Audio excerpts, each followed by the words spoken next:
Christmas may have been and gone, but the true, most wonderful time of the year is just around the corner. Of course, I am talking about my favourite night in the entire professional wrestling calendar.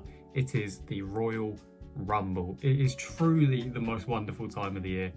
Nothing beats the Royal Rumble. It is better than SummerSlam. It is better than WrestleMania. Nothing can possibly compare to it. And to show how much I love the Royal Rumble, today I'm going to be doing the most difficult video I've done by far so far. I'm going to be fantasy booking the entire 30-man Royal Rumble match for 2025. Every single entrant, every single elimination, and everything in between. But before we get into the men's Royal Rumble match, I'll just very briefly do some light coverage on the women's Royal Rumble. I'm expecting three, maybe more, but three especially big returns, those being Charlotte Flair, Becky Lynch, and one that I'm very excited for, Alexa Bliss. Now, who should win the Women's Royal Rumble? In my opinion, I would like it to be Io Sky. I think she is just so tremendous. She has been one of the highlights of Monday Night Raw for the last, since Damage Control moved to Monday Night Raw, basically.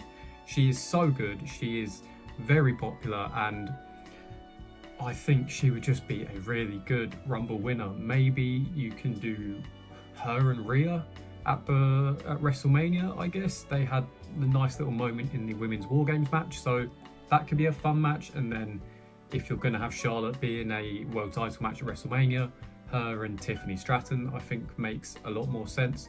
But either way, I think Io Sky should win. Nia Jax should be very strong, as she always is. Jade Cargill potentially could return and be dominant, as she always will. She should probably get to the last four. Some TNA call-ups potentially, like Jordan Grace once again, Maria Slamovich, the current women's TNA champion. And yeah, that's about what I've got for the women's match, but Io Sky would be my preferred winner of the women's Royal Rumble match. So a quick disclaimer, I am recording this at 12:40 p.m. on Wednesday the 22nd of January, so Saturday night's main event has not yet happened, so bear that in mind with everything I'm saying. At the moment, at the time of recording, everything that I'm saying is accurate and true of this moment in time. So I don't know what the result of Gunther versus Jey Uso for the World Heavyweight Championship was, and I don't know what the result of the Intercontinental Championship match between Bron Breakker and Sheamus was. But for the sake of this booking, I'm going to say that Gunther and Bron Breakker both retain their respective titles at Saturday night's main event. So let's not waste any time, let's get straight into the booking of the 30-man men's Royal Rumble match. And I've been good, I've included everyone who's been announced for the match so far by WWE, I've included in the match, and I've also tried to avoid putting in tag team wrestlers because, you know, go for the tag team championship. And one other notable admission, Shinsuke Nakamura, the United States champion, is not in the match.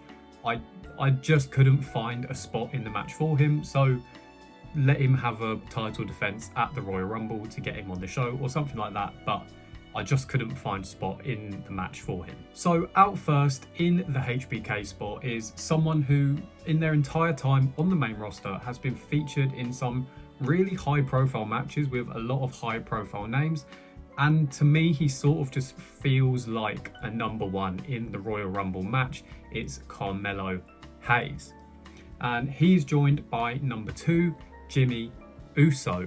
These two had a match on the SmackDown just gone at the time of recording, and that got interrupted, broken up by the New Bloodline before it could finish. So these two have some unfinished business, so let them settle that at the start, number one and two in the Royal Rumble match. Those two start the match, and then in comes number three, the first shock entrant of the night from NXT. It's Trick Williams. Now, hopefully the crowd go crazy for Trick Williams. I think it's a time now that he gets called up full time to the main roster. I think he's done everything there is to do in NXT, and hopefully the crowd will remember the significant history between Trick Williams and Carmelo Hayes and specifically they actually watch NXT and know who Trick Williams is. But nonetheless, Trick Williams is in the Royal Rumble match at number 3.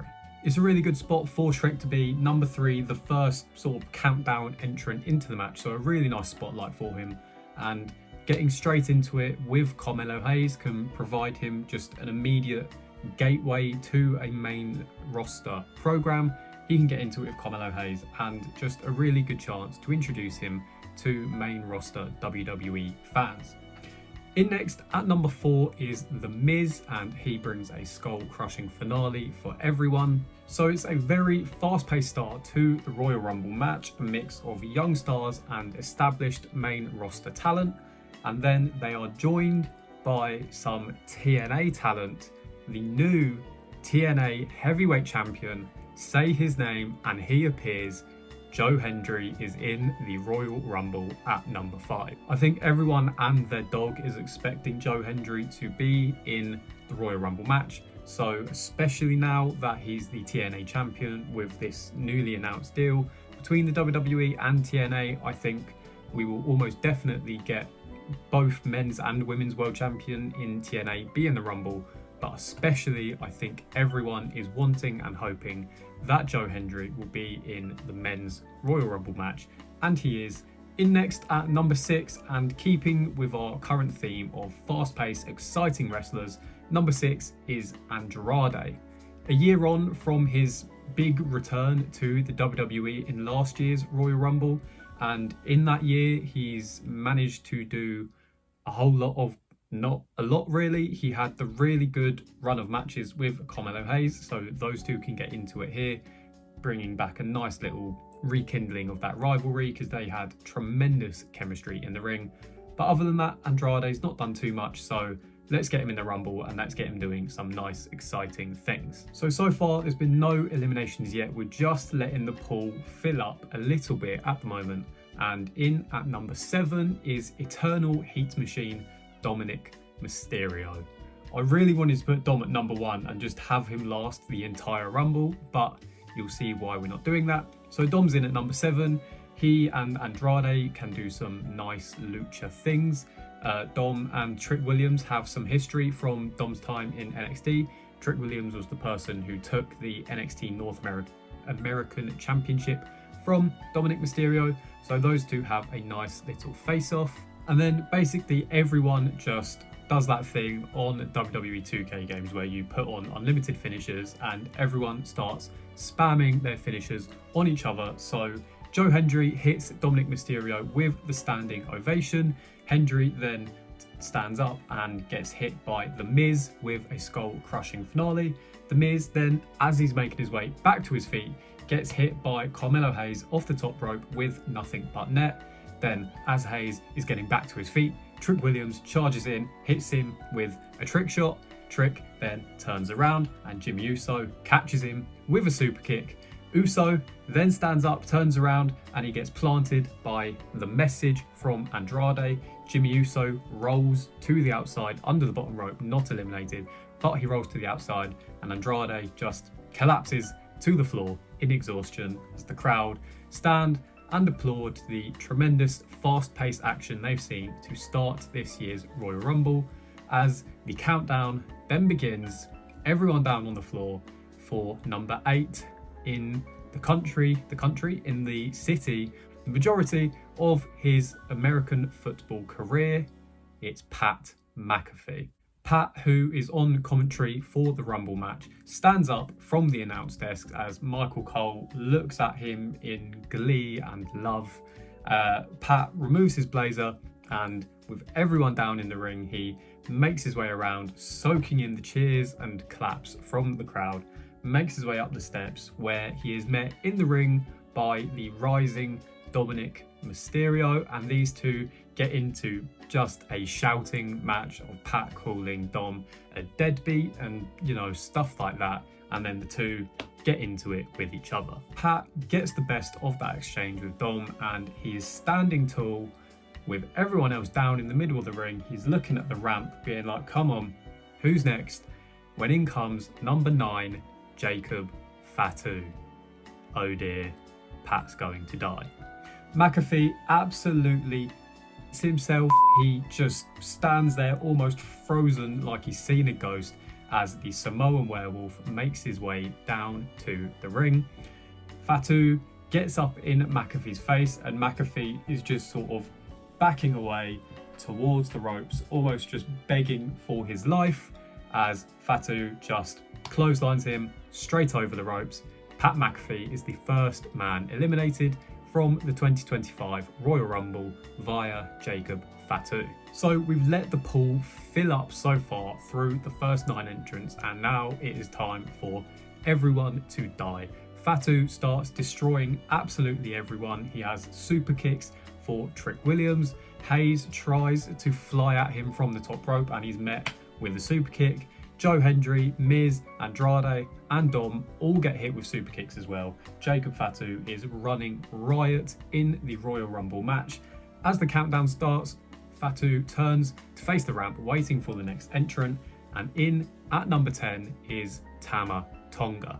Fatu sees Tama Tonga coming down and he smiles. His new bloodline stablemate is on the way to help when everyone in the match springs up and jumps onto the back of Jacob Fatu.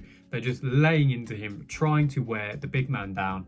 Tama Tonga then sprints his way down to the ring, starts pulling people off of Jacob Fatu, and then Fatu does that, the Matrix thing where he just pushes everyone off of him and they all go flying off of him. Jacob Fatu and Tama Tonga then start systematically working together to eliminate basically everyone in the ring, with Tama Tonga basically serving as the Kevin De Bruyne to Jacob Fatu's Erling Haaland, assisting superstars onto a plate for Jacob Fatu to then eliminate them. Fatu's going to be the one getting all the eliminations here because obviously Jacob Fatu should get the most amount of eliminations in this Royal Rumble match. So Andrade gets tossed out by Jacob Fatu, very quickly followed by Trick Williams. Carmelo Hayes tries to run away, but he's caught by Tama Tonga, who just serves him up to Jacob Fatu to swat him out of the ring. Joe Hendry gets a few shots in on Jacob Fatu, but ultimately he meets the same fate. He gets flattened and then eliminated by Fatu. The Miz then tries to sneak up behind Jacob Fatu and he gets his arms in place for the skull crushing finale, but Fatu just breaks his arms, looks at the Miz like, what are we doing here, and just chucks him out over the top. And then Dominic Mysterio stands face to face with Tama Tonga, and he goes to just very slowly back away, not wanting any of Tama Tonga's weird, scary yeah thing. And he backs up and then he just falls into Jacob Fatu. He turns around with a look of, oh no, I'm going to die. And Fatu picks him up high above his head, military press style, and he just launches Dom like a dart way over the top rope into the crowd of wrestlers who have all been eliminated on the outside, who obviously catch Dom breaking his fall. Everyone who had started the match up to this point is eliminated. The 2 members of the new bloodline stand tall, having eliminated the entire field so far, except for Jimmy Uso, as I said, who, remember, was not eliminated earlier. He rolled out under the bottom rope and has just been down on the outside since that happened. He then starts rolling his way back into the ring. He stands up. He is met with the 2 Samoans staring a hole through him when the countdown starts, and in at number 11, to even up the numbers, it's Jimmy Uso's brother, main event, Jey Uso. So Jey makes his way down to the ring with Michael Cole and Pat McAfee, who has now gotten back to his rightful spot at the commentary desk, yeeting all over each other. Jey gets into the ring. He stands side by side with his brother Jimmy, the Usos, arguably the greatest tag team in the history of the WWE, face to face with Jacob Fatu and Tama Tonga. The 2 teams start brawling and they carry on doing so until number 12 arrives, and it's Braun Strowman. Strowman, fresh off of his meat fest with Jacob Fatu at Saturday night's main event, which of course at the time of recording I don't know the result of that match, but Strowman comes in and the two just carry on from, I assume, where they left off, just battering the out of each other, laying into each other, just a beautiful, beautiful Hoss Fest, which then takes us through to number 13, Seth Rollins. Rollins swaggers his way down to the ring in no rush at all to get in between the two behemoths, Fatu and Strowman, as the crowd sing his increasingly, in my opinion, annoying theme song. As he makes his way down to the ring, he hits stomps on Strowman and Fatu, and this has now taken enough time for number 14 to arrive, Chad Gable. Gable comes in and he starts showing off why I love him and why he is such a fantastic professional wrestler. He hits Olympic Slam on Jimmy Uso, he hits an Olympic Slam on Jey Uso, he hits an Olympic Slam on Seth Rollins, he then hits Chaos Theory on Braun Strowman, and he then hits another Chaos Theory on Jacob Fatu. Chad Gable is running wild. He is amazing. I love you. And what we're doing now is we're just slowly letting the pool fill back up a little bit after the two Samoans' run of dominance, eliminating people very rapidly. So we're just letting everything fill back up and get back to normal again. Number 15 is Drew McIntyre, and he immediately goes after one of his mortal enemies, because he has so many at this point, in Seth Rollins. He starts laying into him. He then turns his attention to another one of his mortal enemies in Jey Uso. He starts laying him out. He then turns to yet another one of his mortal enemies. Drew has a bit of a theme here. He's a hateful man. He turns his attention to Jimmy Uso, who he nails with a Claymore, which sends Big Jim spiraling over the top rope and out to the floor. Jimmy Uso is eliminated. Number 16 is Sami Zayn, and he immediately comes to the aid of Seth Rollins, fighting off Drew McIntyre. Zayn then offers his hand out to Seth Rollins, who's down in the corner, but Seth Rollins swipes it away, remembering that Zayn hit him with a accidental haluva kick on Raw a couple of weeks prior to the Rumble, and those two go nose to nose doing the ooh, kissy kissy. Number 17 is the leader of the Final Testament, Karrion Kross, and he flattens Seth Rollins. He then gets in Sami Zayn's face, telling him, why do you keep on helping people out? Help yourself, fight for yourself. Sami responds to this by flattening Karrion Kross, hitting him with a Blue Thunder Bomb. Meanwhile, Tama Tonga and Jacob Fatu manage to work together to heave out Braun Strowman. Braun is eliminated, but then as Tama Tonga is leaning against the ropes, Jey Uso catches him with a super kick and eliminates Tama Tonga. In comes number 18, the still, if everything goes right at Saturday night's main event, Intercontinental Champion. It's Bron Breakker, and he brings a spear for absolutely everyone, hitting one on everyone. Then in at number 19, in his last ever Royal Rumble match, it's John Cena. Cena makes a big emotional entrance, soaking in the crowd for his last ever Royal Rumble. He then makes his way to the ring and he hits clotheslines on everyone. He then goes face to face with Jacob Fatu. Tell me that isn't a match you would love to see. That would be fantastic. And of course, Cena had some amazing matches with other members of the Bloodline. Specifically in the Royal Rumble pay-per-view, he had an amazing last man standing match with Umaga at the 2007 Royal Rumble, I believe it was, and Fatu is Umaga's nephew, I think. The Bloodline family tree is so confusing. In amidst all of this, Sami Zayn is able to hit a haluva kick on Karrion Kross, sending him out of the match. But then from behind, Seth Rollins grabs Sami Zayn and throws him out over the top rope. Seth Rollins is spiteful and he doesn't forget when people do things to him. Sami Zayn is eliminated. Number 20 is Logan Paul, and he comes face to face with John Cena, as Logan Paul has said he would very much like to do. maybe that could be a WrestleMania match, but in this booking it's not going to be, and you'll see why. But he comes face to face with John Cena. He then starts laying out a few people in the ring. He then goes to hit his one big right hand on Jacob Fatu, who he hits it, and Fatu just stands there looking at him like, what is this internet man doing?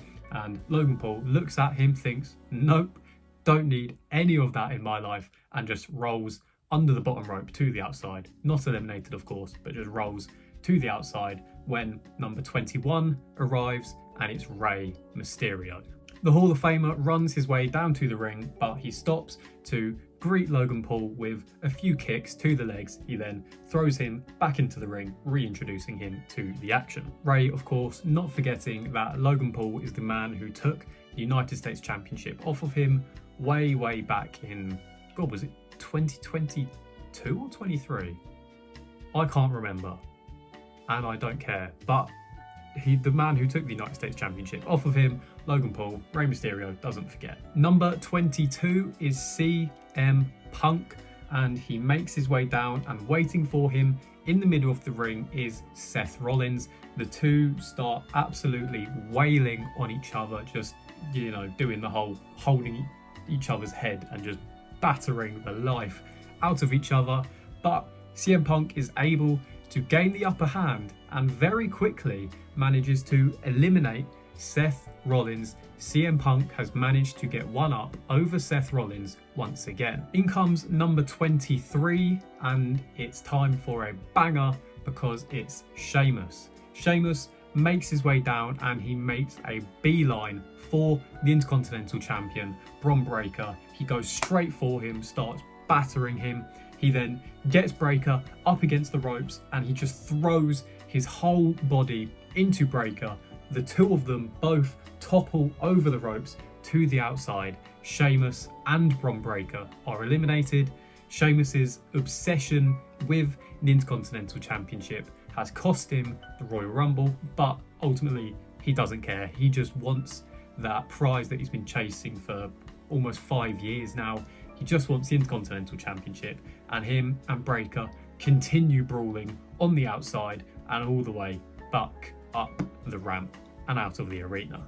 Number 24 is WWE's favourite new toy. It's Penta, and he comes in doing some more nice lucha things. He flattens everyone out with some Hurricane Ranas or tilt-a-well head scissors, any fun lucha things. He hits a destroyer on Jacob Fatu because that would look amazing, and I'm sure Fatu could make it look even more amazing.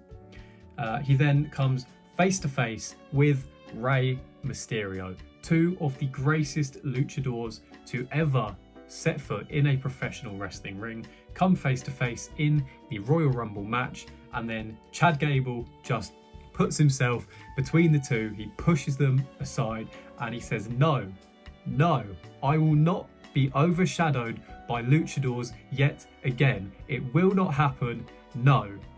Rey and Penta then look at each other, they sort of smile, they shrug, and they both start kicking the life out of Chad Gable. Penta then picks up Gable and he just deposits him to the outside. Chad Gable is eliminated. Next in at number 25, it's the Tribal Chief, the OTC Roman Reigns. Reigns is accompanied to the ring by his wise man, Paul Heyman. Reigns gets into the ring and he hits Superman punches on everyone. He then loads one up and goes to hit Jey Uso, but as he's about to jump, he stops himself, realizing who it is. He then takes a few steps back, but that little bit of hesitation between Jey and Roman allows Drew McIntyre to come in and hit a Claymore onto Jey Uso, sending him over the top rope and to the floor. Drew McIntyre has eliminated both of the Usos, and he now has his eyes set on Roman Reigns.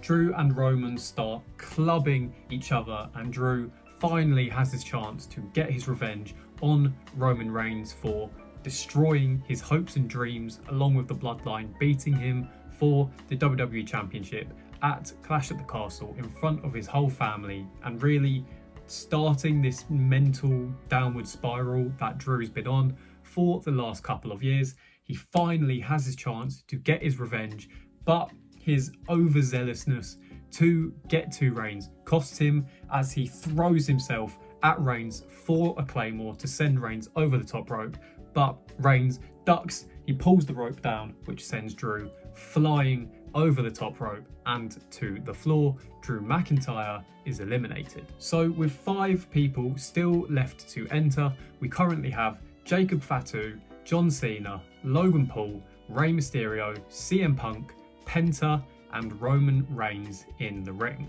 Number 26 is the most weirdly overbooked and protected wrestler at the moment. It's Damian Priest. That feels quite harsh. Damian Priest is good. He's just not as good as they make him seem. And then in at number 27, and I'm very excited for this, it's the NXT champion Oba Femi. It's time for some big meaty men to slap some meat.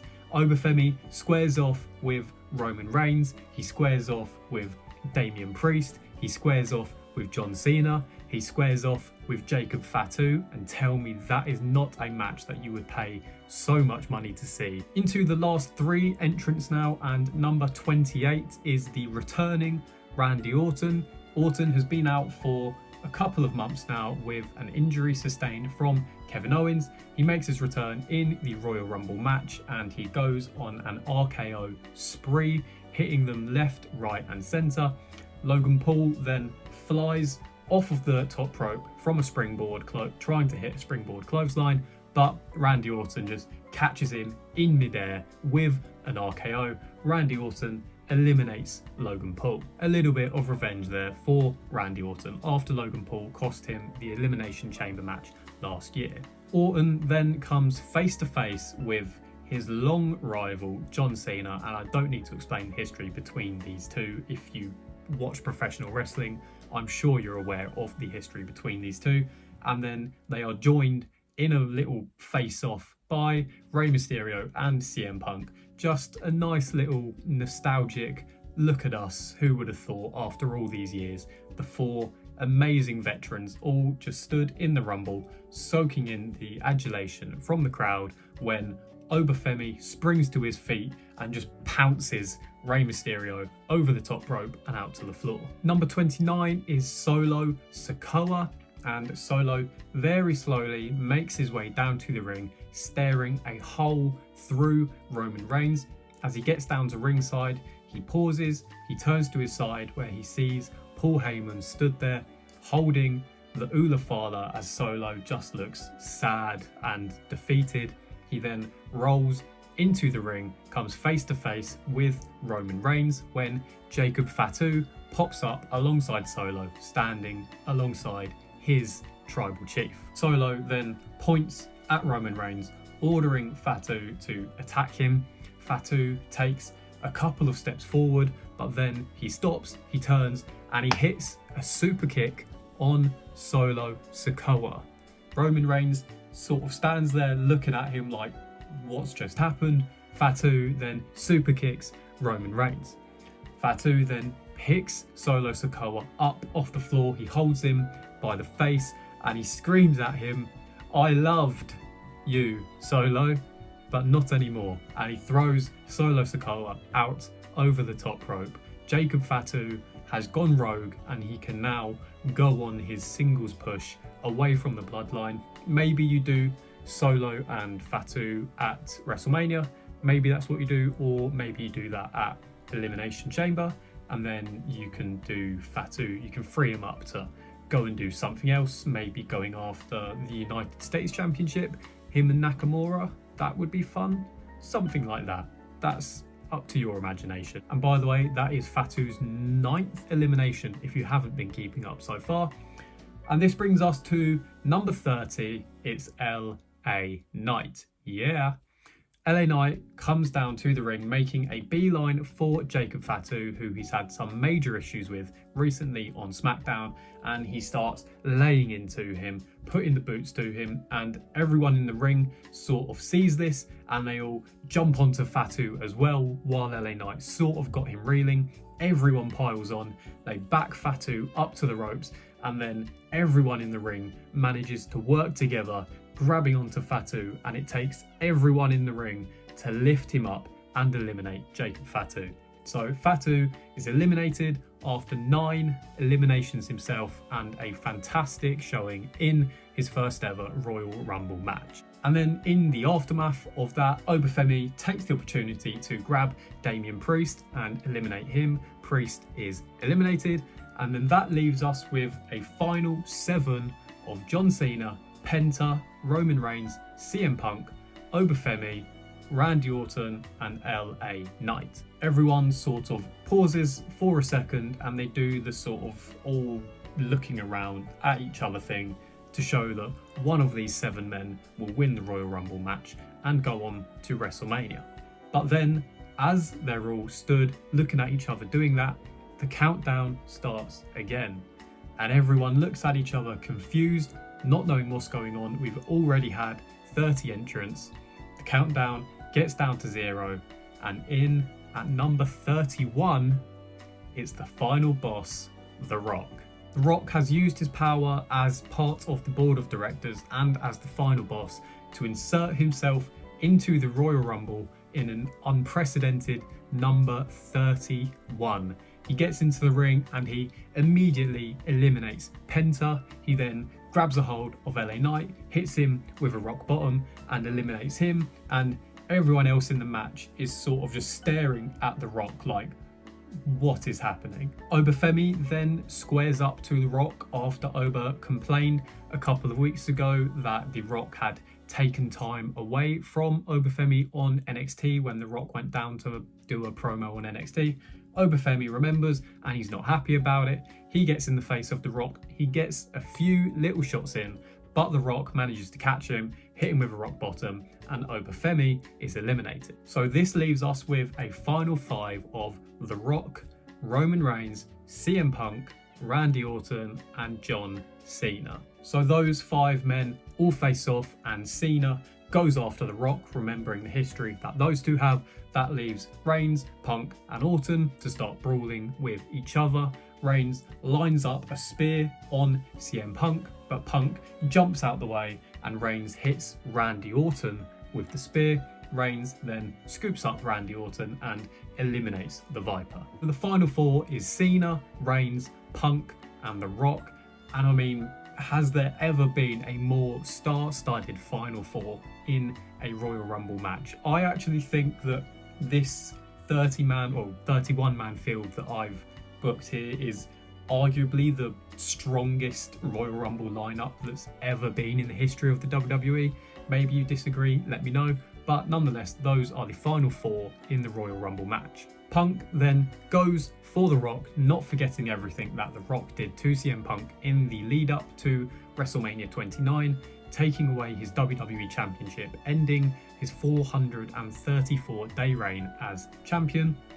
Cena and Roman then get into it, and this is just a nice little 5 to 10 minute showpiece of 4 of the biggest stars in the history of professional wrestling. Eventually, The Rock is laid out flat on the canvas, and Punk is able to scoop up Roman Reigns and hit Reigns with a GTS. Reigns then doesn't go down, but he stumbles back to the ropes where Cena hits him with a clothesline. Roman Reigns is eliminated from the Royal Rumble. So that leaves us with 3 men who have a bunch of history between them. This 3-man should have been the triple threat main event of WrestleMania 29, but ultimately it wasn't, much to the annoyance of CM Punk. They ended up going with Cena and Rock for the championship twice in a lifetime. You know the story. So these are the final 3, plenty of history. The 3 start laying into each other and Cena is able to get the upper hand. Cena then starts hitting the 5 moves of doom on The Rock. He hits shoulder tackle, backdrop to The Rock. He then sets up for the 5 knuckle shuffle. He does the you can't see me thing. He then runs back off of the ropes, but as he's coming off the ropes, someone wearing a balaclava, a full face covered balaclava, grabs hold of Cena's ankle. Cena sort of kicks the person away, but this brief little distraction has allowed The Rock to get up. Rock clotheslines Cena over the rope. Cena hangs on to the top rope, desperately clinging on. The Rock then starts swatting at his hands. He manages to break Cena's grip, who very dramatically falls, sort of reaching up, trying to grab at the ropes, but he can't get there. John Cena is eliminated from the Royal Rumble. And this is essentially recreating Shawn Michaels' elimination from the 2010 Royal Rumble, when he was desperate to win so he could get his WrestleMania rematch with The Undertaker. So all the dramatics that was involved in that, insert here. That's basically the exact same elimination, with Cena clinging to the ropes, trying to grab them, but he can't do it, and he's eliminated by The Rock. Cena then is down on the outside. He's looking up at The Rock in the ring, reminiscent of WrestleMania 28 and their main event match when Rock beat Cena. He then turns with a face full of anger to face the man in the balaclava who is up the ramp. The man removes his balaclava to reveal himself as Ludwig Kaiser. Kaiser has been sent by the World Heavyweight Champion Gunther to make sure that a Hollywood star doesn't just walk back into the company and try to take and tarnish the sanctuary that is the World Championships within the WWE. I know at the moment there's rumour that Goldberg will have his retirement match at WrestleMania, and that would likely be in the World Heavyweight Championship match against Gunther, but to be honest, I don't care about booking around Goldberg's retirement situation. Goldberg's fine, he is a legend of the business, but in the year 2025, I don't care to see Goldberg have a World Heavyweight Championship match at WrestleMania, so I'm just ignoring it, to be honest. So this will set up Gunther and Cena at WrestleMania, but if you want to do the story of Cena not being able to get a championship match, which is fine, that would also work, then remove Ludwig Kaiser and insert Logan Paul to that position. So we're down to two, and it's CM Punk and The Rock. These two have a mini back and forth when The Rock is able to hit a spinebuster on CM Punk. He then stands over him, setting up for the People's Elbow, the move that ended Punk's 434-day reign as WWE Champion. The Rock kicks Punk's arms, he pulls off the elbow pad, he throws it into the crowd, he does his little arm thingy, he then runs, hits the ropes, comebacks off the ropes, and then as he's getting back to the middle of the ring, Roman Reigns dives over CM Punk, nails a spear on The Rock. Reigns, who was still down at ringside alongside Paul Heyman after being eliminated earlier in the match, looks down on his cousin, The Rock. He then rolls out of the ring. CM Punk then springs up to his feet. He lifts The Rock and he dumps The Rock over the top rope. CM Punk wins the 2025 Royal Rumble match. As Punk is celebrating, he smiles at Roman Reigns on the outside. He then leans out of the ropes and he shakes Paul Heyman's hand. CM Punk cashed in his favour with Paul Heyman, and the favour was, do not let The Rock steal my WrestleMania main event ever again. And CM Punk reluctantly, but he does it, goes along with the wise man's wishes because he has so much love and respect for Paul Heyman. When Heyman asks him to do this thing for him, he obliges, and then that will set up Roman Reigns and The Rock at WrestleMania. So the matches we've made for WrestleMania through this Royal Rumble are Gunther versus Cena, or Cena versus Logan Paul, depending what way you want to go with that. CM Punk versus Cody Rhodes for the undisputed WWE Championship. I think there's a lot of story to tell there with the AEW links and everything like that. Both men who went away from the company. There's a lot there that you can work with. We've got Rock and Roman. Solo and Jacob Fatu if you want to do that at WrestleMania, and Breakker versus Sheamus for the Intercontinental Championship, maybe title versus career or something similar to that. And yeah, that is how I would book the 30-man men's Royal Rumble match.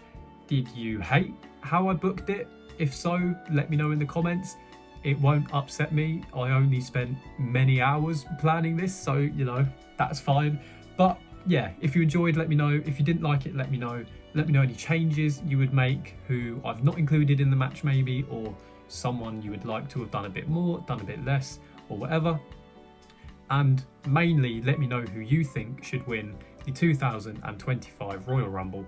But nonetheless, I hope you've enjoyed this video. I had a lot of fun making it. I always like doing these fantasy booking videos. And yeah, it's been a long one. It's been a tough one, but I hope you enjoyed. And yeah, thank you for watching.